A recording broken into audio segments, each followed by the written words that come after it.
बेदिया ही बैठल बरुआ करले गुनाने कवने करन माया माँ फूफा नाही आईनी हे कवने करन माया माँ फूफा नाही आईनी हे बेदिया ही बैठल बरुआ करले गुनाने कवने कारण माँ फूफा नाही आईनी कवने कारण माँ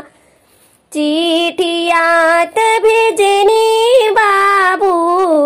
कहीं टेलीग्राम टेलीफोन करा के बाबू फूफा के बोलाई भी टेलीफोन करा के बाबू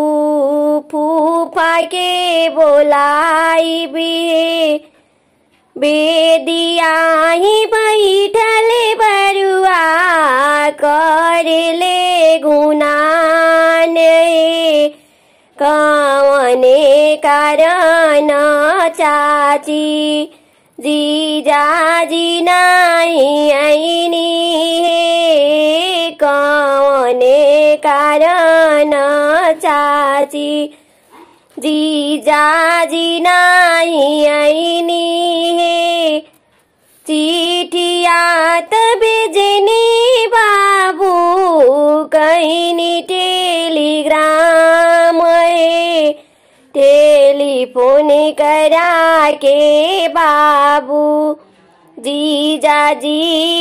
के बोलाई भी टेलीफोन करा के बाबू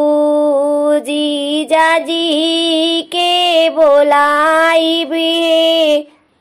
बेदिया ही बैठल बरुआ करले गुनाने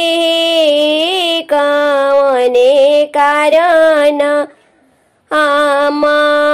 सब फूफा लोग नयनी।